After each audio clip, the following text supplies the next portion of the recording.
Zach and Gavin of the Vanguard. Good old Zach and Gavin making headlines. Zach and Gavin making some waves. Good old Zach and Gavin. Oh, there's a great disturbance in the force. A great disturbance in the force. And Noam Chomsky said, fuck you, force the voters. And now we got Ryan Grim and Ryan Knight speaking like friends, like civilized people, So I thought this was a fantastic conversation. Here's a little Ryan Grim. Journalists, but I think journalists ought to just be upfront, with what their views are, and then that helps you then, understand the journalism that you're reading, rather than. Ryan Grim believes that the journalists should tell the reader what their opinion is. That way you know where they're coming from. Ryan Grim believes that the journalist should have a perspective. That's progressive. That's pretty progressive. That's not like, Wolf Blitzer. What the fuck does Wolf Blitzer think about anything? Pretending that you're coming from some voice of God like system, but so the truth about access to knowledge, actually, that access doesn't come from doing favors. Access comes from power. I've had situations where some of my very good friends, from college, got into decent positions in government. It's all about power, right? It's all about power. He's saying that he knew some journalists that got into government because, they were journalists. They got into the, center of power. Now they're fucking, bureaucrats. If they don't want to... I guess they got promoted. Was that a promotion? Journalist to bureaucrat. Is that a promotion? So, essentially I'm on the side of Ryan Knight. But Ryan Knight just comes across very whiny. Very whiny, like Brianna Joy, just, oh my gosh. And Ryan Grim comes across as very polite. And so I'm on the side of, force the vote, push force the vote. We should keep on doing force the vote. Never stop force the vote till we get goddamn fucking health care. Force the vote, force the fucking vote, force the goddamn motherfucking vote. Ryan Knight, he says that it felt like we were fighting for the soul of the Democratic Party. He's a socialist. He's trying to peel the votes away. Fight. He says we should fight, we could lose. If you don't fight, then you lost already, and that's 100% right. That's correct. So, Ryan Knight, just sounding like Brianna Joy, but Ryan Grim, we're trying over here, Ryan. And ultimately, I think we need as many, if I was to criticize force the vote, we need as many fucking Ryan Grims as we possibly could have got when Jimmy Dore was up against Cenk Uygur when it came to a critical moment. Was Cenk Uygur lying about Kevin McCarthy, or was he telling the truth? Well, let's take a clip. Let's take a look at a clip from Ryan Grim. Cenk Uygur is lying. He's lying. He's lying about Kevin McCarthy. How do we know that? Because we had talked to Ryan Grim, and if we hadn't talked to Ryan Grim, fuck, who knows what would have happened. We'd been a little shit. Is he right? Does Kevin McCarthy become the speaker, or do we... We need more Ryan Grims, more fucking parliamentary nerds that knows the ins and outs of, parliamentary, procedure in the House, the federal fucking government. We need more motherfuckers, and let's see that argument. What is the compare and contrast to different, power plays that parliamentarians could fucking use? There's a good conversation, but we don't have any other Ryan Grims for Ryan Grim to debate. So maybe Ryan Grim should just debate himself, have two positions, and then he just takes both. Force the vote needs more Ryan Grims. Force the vote needs more Ryan Grims. He says that a journalist should have a point of view. Well, that's different.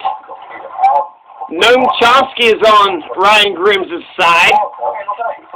Women sources don't share things because they like people. Sources share things because they have to. And so, because I'm known in Washington as somebody who has tons of sources, other sources. He says sources don't tell people what's up because they like you. Sources tell you things because they have to. They got to get the truth out, and you're the one that can get the truth out. So Noam Chomsky's on his side. He's got a point of view. He's not an access journalist. He's a different kind of journalist. He's never said, don't criticize AOC. We need dozens and dozens of Ryan Grimms. We need more Ryan Grimms. We got your clown that, says, okay, the world is burning. We got our Nero, right? We got Jimmy Dore fiddling as Rome burns. But Jimmy Dore's intellectual leader with force to vote was Ryan Grimm. Without Ryan Grimm, we wouldn't have known about the Kevin McCarthy lie. And what other fucking lies has, Jink been telling us? But because we don't have any Ryan Grimms to counter that narrative. And then what's next, huh? George Floyd Act. Why not the Breonna Taylor Act? Lot meat to frauding. Lot meat to frauding. Like, the story is happening. Like, you can either, give me your take and your comments, or you can, I just want people to understanding. Yeah. Okay, so someone like AOC won't come on a program like The Vanguard, for example, or any of the lefty independent media outlets that essentially got her elected. She won't go on those outlets to take tough questions. She will go on the intercept, but when she does, as she did in the most recent interview with Jeremy Scahill, he completely refused to push back on her when she started saying things that I personally would have definitely pushed back on, including over Julian Assange, I believe. So the accusation of access journalism is more that you guys have access to these people, but you're not using that access to hold them to account. And when you do step into the conversation, it is to defend them in situations like forced to vote, and seemingly 9 out of 10 other situations as well.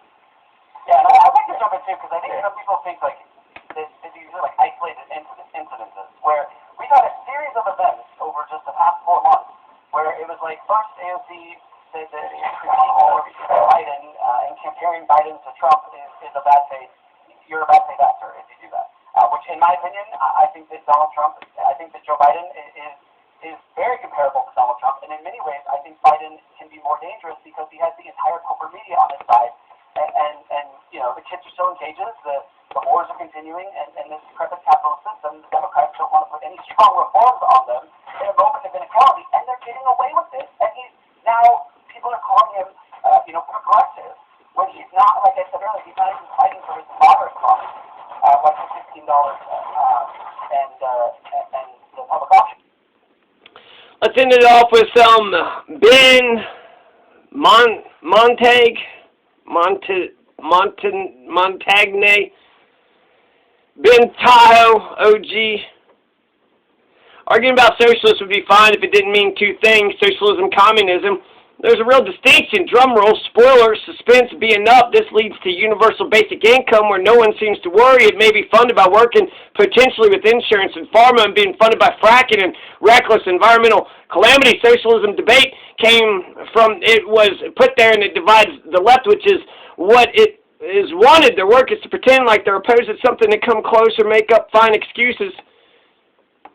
Obama's race card, which I even bought hook, line, and sinker until I had a new disillusionment in 2013. Remember the South Park episode with the atheist name battles and the perfectly good otter bellies?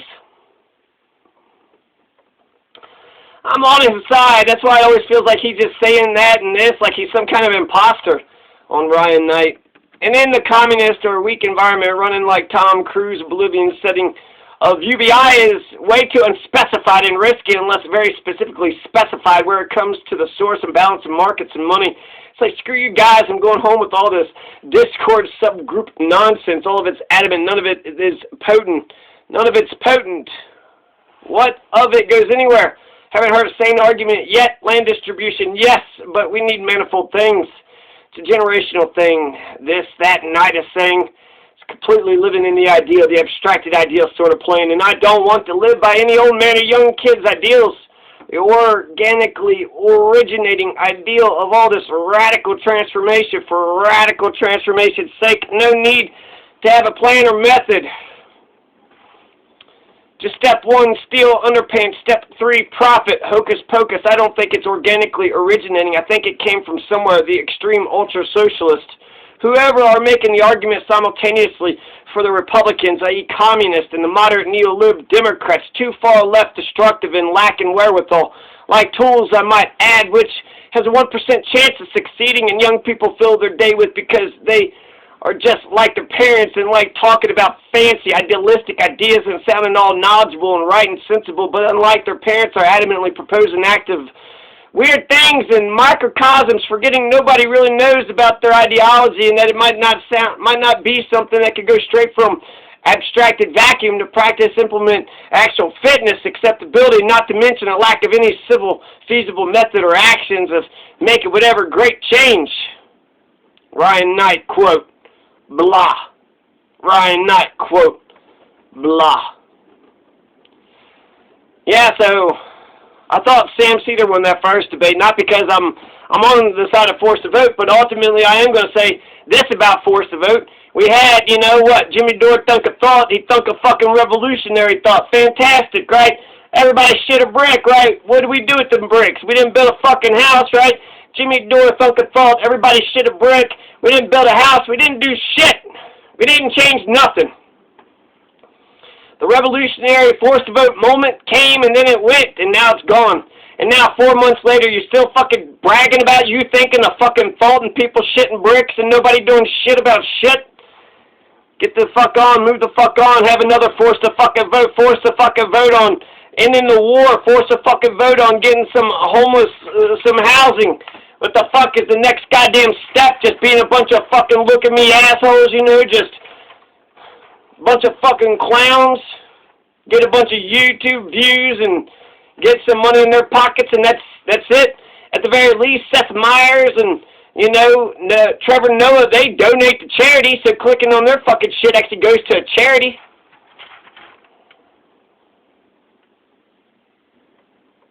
Ryan Grimm was super polite, so was Sam Seder. Jimmy Dore's entire argument fell upon Ryan Grimm's understanding of parliamentary procedure. So they could go ahead and say, well, we didn't like how the fallout, and maybe, yeah, criticize, you know, Ryan Grimm, but what the fuck? We need more Ryan Grimms. He's a smart motherfucker, and we don't have enough people knowing the ins and outs of Washington, D.C., and what's the next step. Fuck, Ryan Grimm for fucking president. Out of this forced to, you know, vote group, he knew what was up, and if he was against it, he's the one that knew that you could do it, and then he also had a criticism, a mild criticism, something about he didn't think it was the right time or something, or the parliamentary procedure. He thought that there was better parliamentary tactics or some shit. I don't even know what the fuck, just a mild little criticism.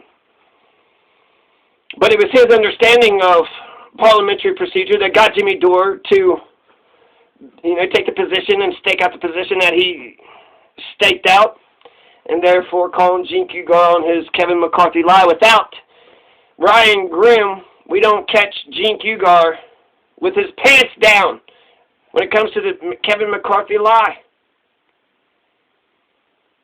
So, yeah, we need more Ryan Grimms. We need more Ryan Grimms. We need some fucking health care, war on poverty, end these fucking wars, stop police brutality. There's a lot of shit that still needs to be done.